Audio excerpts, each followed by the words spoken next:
प्रीति Rathi case 2013 का वो case जिसके बारे में सुनकर सभी की आंखें भीग आती है। इस केस की पैरवी कर रहे वकील ने इस केस को महिला के साथ अब तक की सबसे बड़ी हैवानियत करार दिया था। इस केस में आखिर ऐसा क्या हुआ था जो ये केस सबसे हाई प्रोफाइल केस बन गया था।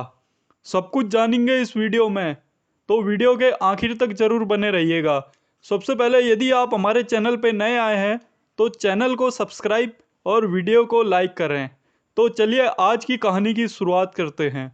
प्रीति राठी का जन्म 26 जनवरी 1990 को दिल्ली में हुआ था। उनके पिता का नाम अमर सिंह राठी था जो सरकारी कर्मचारी थे और उनकी माता सिंपल हाउसवाइफ थी। प्रीति की एक छोटी बहन भी थी जो स्कूल की पढ़ाई कर रही थी। प्रीति बचपन से ही पढ़ाई में काफ़ी होनहार थी और उसका बचपन से ही सपना था मिलिट्री में ऑफिसर बनने का। प्रीति ने 12th के बाद दिल्ली से ही नर्सिंग की पढ़ाई की थी। नर्सिंग की पढ़ाई पूरी होने के बाद प्रीति अपनी कठोर मेहनत और परिश्रम के बल पर इंडियन नेवी में ऑफिसर के लिए चुनी जाती है, जिसमें उसको सेकंड लेफ्टिनेंट की रैंक मिलती है। प्रीति की ट्रेनिंग शुरू होने वाली थी, जिसके लिए उसको 2 मई 2013 को मुंबई के कोलाबा में स्थित इंडियन नेवी के ट्रेनिंग सेंटर में पहुंचना था। 1 मई 2013 को दिल्ली से गरीब रथ ट्रेन में बैठकर मुंबई के लिए निकल जाती है। उसको अगले दिन मुंबई के बांद्रा स्टेशन पे उतरना था। प्रीति के साथ ट्रेन में उसके पापा और चाचा चाची भी उसको छोड़ने जा रहे थे। रात के समय ट्रेन दिल्ली से चलना शुरू कर देती है। ट्रेन में काफ़ी भीड़ भाड़ थी। कई लोग तो खड़े होकर ही ट्रेन में सफ़र कर रहे थे। इस भीड़ में एक आदमी ऐसा भी था जिसने अपना पूरा चेहरा गमछे से छुपाया हुआ था और वो बार बार प्रीति को बहुत समय से घूर घूर के देख रहा था। यह बात प्रीति के पापा और चाचा लोगों को भी पता चल गई थी और वो सतर्क हो गए थे। ट्रेन में काफ़ी भीड़ होने की वजह से प्रीति को रात भर सही से नींद नहीं आ पाई थी। 2 मई की सुबह 8:04 पे ट्रेन बांद्रा स्टेशन पे पहुंच जाती है, जिसके बाद सभी लोग ट्रेन से उतरकर अपने अपने रास्ते पर जाने लगते हैं। अब प्रीति और उसके घरवाले नेवी ट्रेनिंग सेंटर के रास्ते की तरफ जाने लगते हैं। थोड़ी ही दूर पहुंचने पर प्रीति अपने पापा और चाचा चाची से पीछे रह जाती है, क्योंकि रात भर नींद ना आने की वजह से वो बहुत थक चुकी थी और धीरे धीरे चल रही थी। तभी अचानक से कोई उसको पीछे से धक्का देकर बुलाता है। जैसे ही प्रीति पीछे मुड़कर देखती है तो उसे वही आदमी दिखाई देता है जो ट्रेन में अपने चेहरे को गमछे से ढका हुआ था और उसको घूर घूर कर देख रहा था। प्रीति उस लड़के से पूछ ही रही थी कि आप कौन हो और क्यों मेरा पीछा कर रहे हो। इससे पहले ही उस लड़के ने एक डिब्बा निकाला जिसमें एसिड भरा हुआ था और प्रीति के चेहरे पे फेंक दिया। जैसे ही प्रीति के चेहरे पे एसिड फेंका, प्रीति ज़ोर ज़ोर से रोने लगी और गिर भी गई थी। उसके रोने की आवाज़ सुनकर उसके पापा और चाचा चाची भाग के उसके पास आ जाते हैं। ये सब देखकर स्टेशन पर जा रहे लोग भी वहाँ पे इकट्ठा हो जाते हैं। प्रीति के पापा उसी वक्त प्रीति को हॉस्पिटल ले जाने की तैयारी शुरू कर देते हैं। प्रीति को बचाने में कई लोगों के हाथ में एसिड लग चुका था और कईयों के हाथ की उंगलियां भी जल चुकी थी। जब प्रीति पर एसिड फेंका गया था तभी वहां भीड़ में मौजूद समीर शेख नाम का एक लड़का उस आदमी का पीछा करने की कोशिश करता है जिसने प्रीति के ऊपर एसिड फेंका था, लेकिन वो आदमी समीर शेख के हाथ नहीं लगता और फरार हो जाता है। प्रीति को मुंबई के एक हॉस्पिटल में एडमिट कर दिया जाता है। उसका कड़ी निगरानी के साथ ट्रीटमेंट किया जाता है।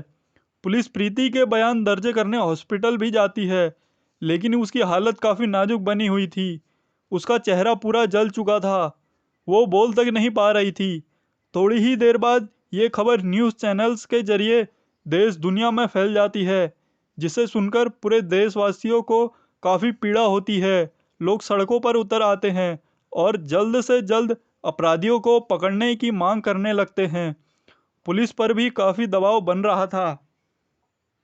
पुलिस को इस केस में कोई भी एंगल नहीं मिल रहा था जिससे अपराधी का पता लगाया जा सके।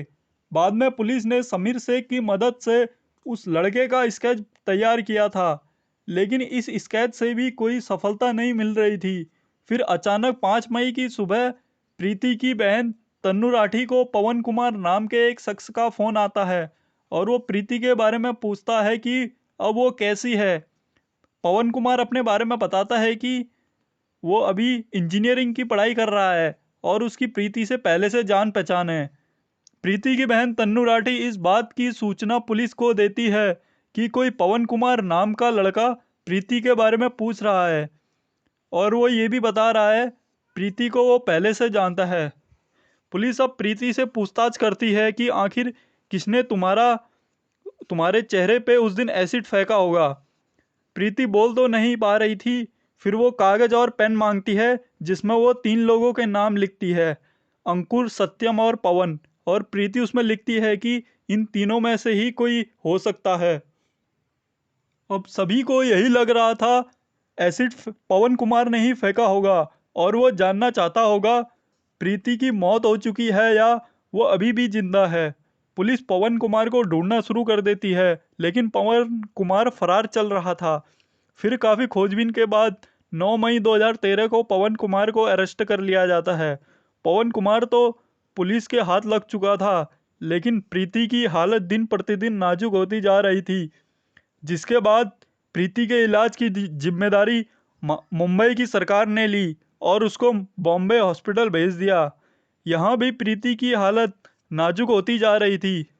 बॉम्बे हॉस्पिटल के डॉक्टरों ने बहुत कोशिश की, फिर भी प्रीति को नहीं बचा पाए। अंततः 1 जून 2013 को प्रीति इस दुनिया को छोड़कर हमेशा के लिए चली जाती है। प्रीति की मौत के बाद उसकी बॉडी का पोस्टमार्टम किया जाता है, जिसके बाद उसकी बॉडी को अंतिम संस्कार के लिए दिल्ली भेज दिया जाता है। लेकिन प्रीति के घरवाले उसकी बॉडी का अंतिम संस्कार नहीं करते हैं और उसकी बॉडी को सड़कों पर घुमाकर सीआईडी जांच की मांग करते हैं। सरकार द्वारा आश्वासन मिलने के बाद प्रीति की बॉडी का अंतिम संस्कार कर दिया जाता है। सीआईडी इस केस की अच्छे से जांच करती है और सबसे पहले पवन कुमार की जांच शुरू की जाती है। जांच के बाद सीआईडी को पता चलता है घटना वाले दिन पवन कुमार की लोकेशन मुंबई में नहीं थी, बल्कि हरियाणा के रोहतक में थी।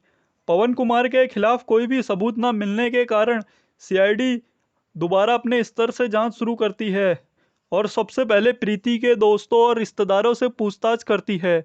सीआईडी को जांच में पता चलता है प्रीति के घर से थोड़ी ही दूरी पर रहने वाले अंकुर नाम का एक लड़का प्रीति को एक तरफा प्यार करता था और प्रीति से शादी करने की जिद करता था, लेकिन प्रीति उसको बिल्कुल भी पसंद नहीं करती थी और अंकुर ने प्रीति को जान से मारने की धमकी भी दी थी। ये बात जानने के बाद सीआईडी अंकुर को पूछताछ के लिए बुलाती है और उससे पूछताछ करती है।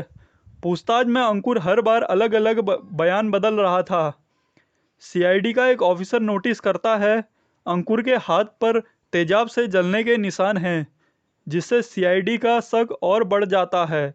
14 जनवरी 2014 को अंकुर को दोबारा पूछताछ के लिए बुलाया जाता है।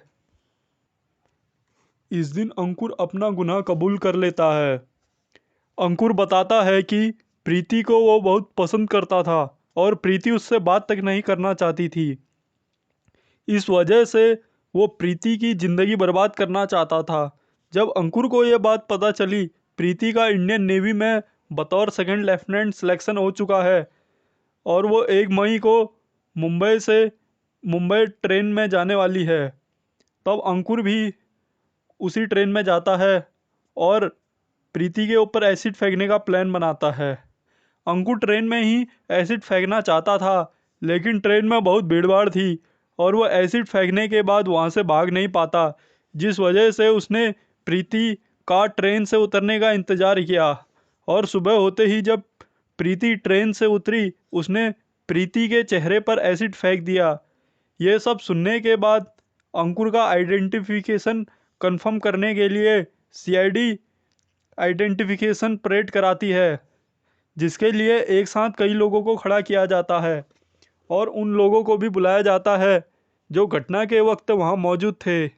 उनमें से सलीम शेख, समीर शेख और सलमान शेख अंकुर को तुरंत पहचान लेते हैं और वो बताते हैं कि ये वही लड़का था जिसने प्रीति के ऊपर एसिड फेंका था और वहां से भागा था। सभी सबूत इकट्ठा करने के बाद अंकुर को मुंबई कोर्ट में पेश किया जाता है। आखिरकार सभी सबूतों और गवाहों के आधार पर मुंबई कोर्ट द्वारा आईपीसी की धारा 302 और धारा 326 बी के तहत दोषी बताते हुए मौत की सजा सुनाई जाती है। ये भारत के इतिहास में पहली बार हुआ था जब किसी एसिड अटैकर को फांसी की सजा सुनाई गई थी। प्रीति राठी की आत्मा को शांति मिले, इसी के साथ हम वीडियो की समाप्ति करते हैं। हमारे